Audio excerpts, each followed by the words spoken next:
Hello my friends, work on this model is still ongoing and today I would like to show you the weathering stage which will give the effect you see right now. As a reminder, the model is being prepared for the base with Schwimmwagen, which I showed some time ago. The finalization of this project will be in the next episode. Winter paint, even as worn as on this model, has always reminded me of weathering which emphasized bright colors. Of course, I'm talking about models, not real vehicles. In this case, we have no other choice if we want the model to look good enough, have depth and above all attract the eye. If we recreate reality without correction for the size of the model, unfortunately we will not achieve a satisfactory effect. Still talking about the weathering and its particular elements, as always it's worth using photos of real vehicles from any period and drawing inspiration, but if you want to have a guarantee of the right effect, standard modeling techniques must be used. On this model the challenge is to make a proper wash on the Zimmerit. While the normal elements of the vehicle don't pose a great challenge, highlighting the elements of the Zimmerit is a job that can ruin the look of the entire model. Regardless of the Zimmerit pattern, the wash should be heavily diluted. It certainly cannot be as aggressive in terms of color as when highlighting details. It's best if it's dirty thinner. It worked for me, but if you have doubts, test it on a barely visible fragment of the Zimmerit and check whether the effect is suitable for your model. Of course, you can skip this step completely and leave the Zimmerit without wash. The decision is yours. Oh, and if anyone wants to know, I didn't cover the model with glossy varnish before applying the wash. Naturally, when I finished working with the wash, I immediately reached for the oil paint to make some dirt here and there. I also used thinner to distribute the paint well. As you can see, I didn't squeeze the paint onto a piece of cardboard like many modelers do. The reason is trivial. My paint lost a lot of oil and is completely dry. Painting these dirts is relaxing and you can spend a lot of time on it. Of course, the size of the model matters, because it will take more time to paint a King Tiger than a Stuart tank. With a little practice you can build good looking effects quite quickly.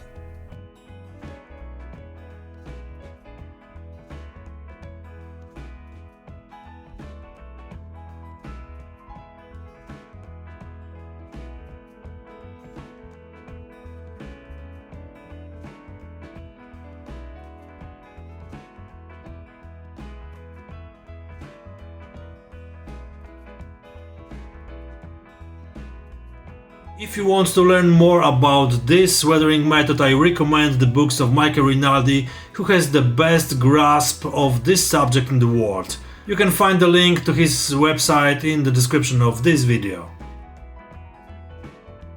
The dirt painted in this way on my model is most visible on horizontal surfaces.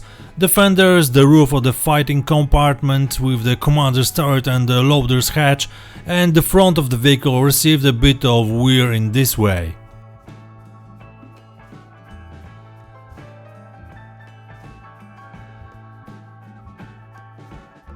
To paint the scratches I used cheap and nick paint from VMS, which has the great advantage of being able to wash it off if something goes wrong. Just a little water and the problem disappears in a few moments. The only thing to remember is to remove the water well with the diluted paint, because it can leave a color filter on the surface of the model.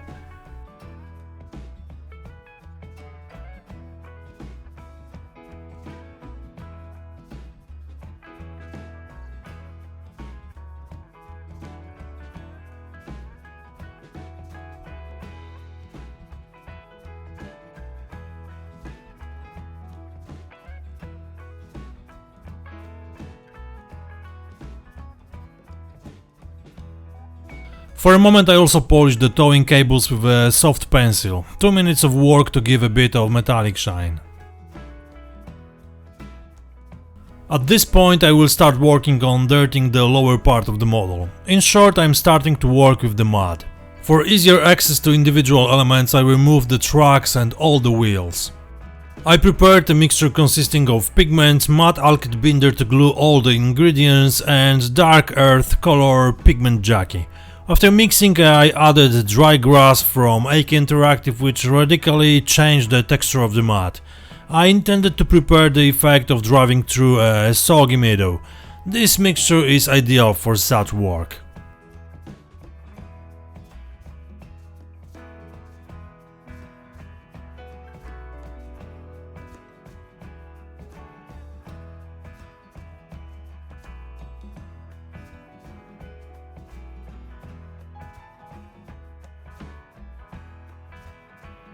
First I started dirting the wheels. From my observations, the drive and idler wheels very often accumulated large amounts of mud, which is quite easy to prepare. Additionally, grass gives an interesting looking effect. In reality, the wheels would be completely muddy, but on the model you can give up a large amount of this mixture. It will look better, especially since the light color of the camo creates a nice contrast with the dark mud. Before the mud mixture dried, I added a little more pigment to the wet mud and the previously unsoiled surfaces, completely randomly, thus building another layer of dirt on the vehicle.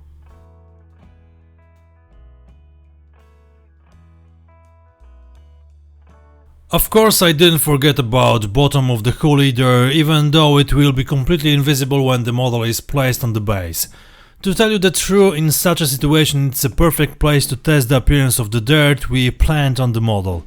But hush, don't tell anyone.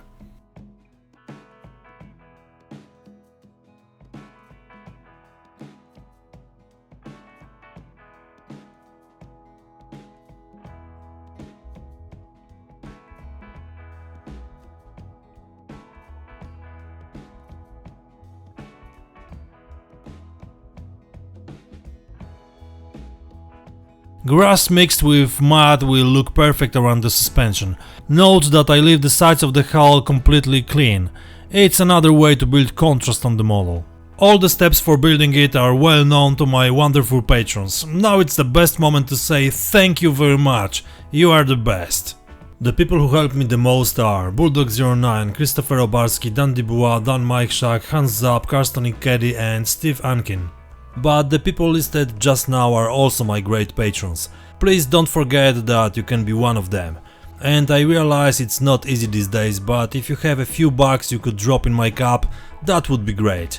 Thanks! Oh, and one more thing. Remember that if you join for free you probably won't be able to view my work. Better try the 7 days free trial, which will give you many more possibilities.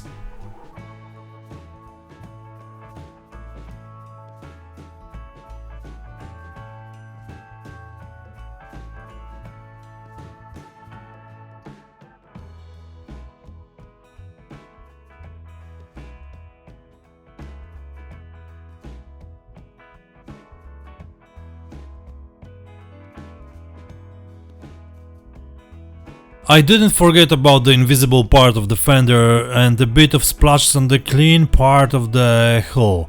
The fenders also got a bit of dirt.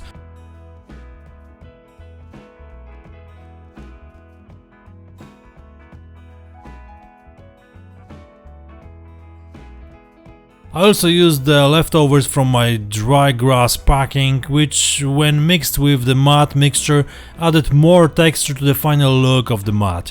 Nothing is wasted. I slightly dirtied the road wheels, leaving a lot of exposed camo paint. If you have any doubts why I did this, the answer is simple and it won't be anything groundbreaking. Contrast. In this simple way the entire chassis will be brightened up by these places and also by the undimmed parts of the hull. Maybe it's not realistic because, as you know, the chassis gets dirty mercilessly and uniformly, but it looks very good on the model. The pigment that I apply quite irregularly to the wheels will also add colors. Of course, if such a mess, we can talk about colors in the broad sense of coloring. There aren't many products needed to prepare the tracks. If you are making a vehicle that is going to be driven every day, then rust is not advisable. Just focus on the mud only. The very first layer of color is pigment jockey diluted with universal weathering carrier, just to make a coat of dark brown. Of course I paint all surfaces. When the paint dries, I start polishing the surfaces that work together with the wheel elements. A soft pencil is best for this, but I give the final shine with a silicone tip. After polishing, it looks like a real metal.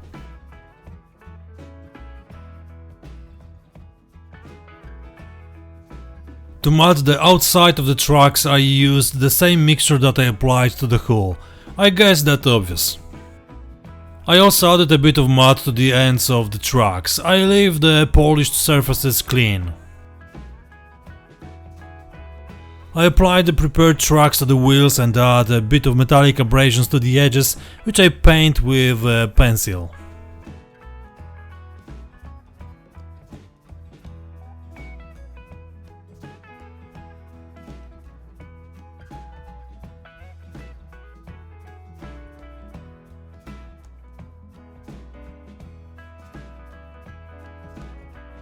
I have some matte mixture left in the container, which I crushed and prepared small lumps of matte. I applied them to the model in the nooks and crannies and glued with sand and ballast freeze.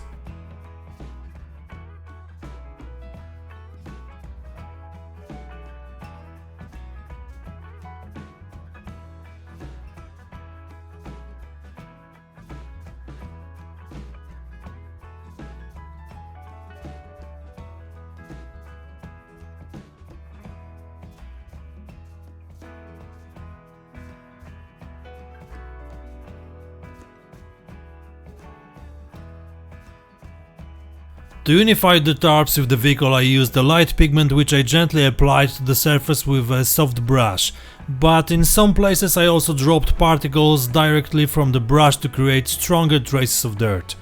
There was also such a prosaic tool as a sweaty finger to rub the most exposed edges. Here and there I added another metallic shine using a pencil again, but this time with a very thin graphite and a bit harder than before.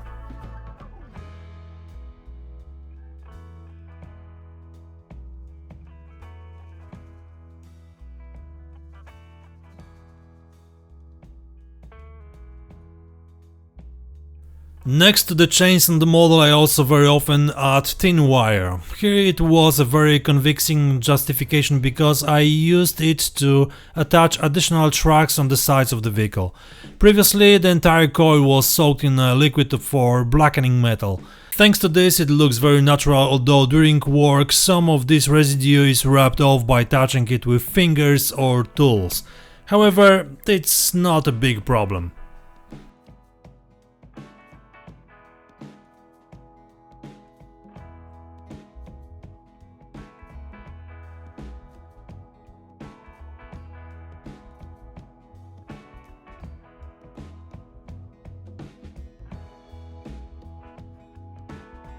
After arranging the wires, I added a bit of black pigment as dirt from exhaust fumes.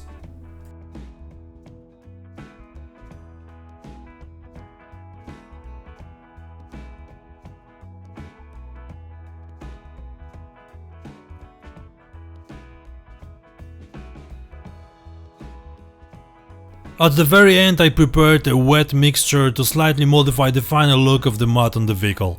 Everything is closely related to the base that I will prepare in the next episode. As I mentioned at the beginning, there will also be a Schwimmwagen which has been waiting for its time for a few months now. At the moment the model is ready and looks awesome. I really like the work I did on it.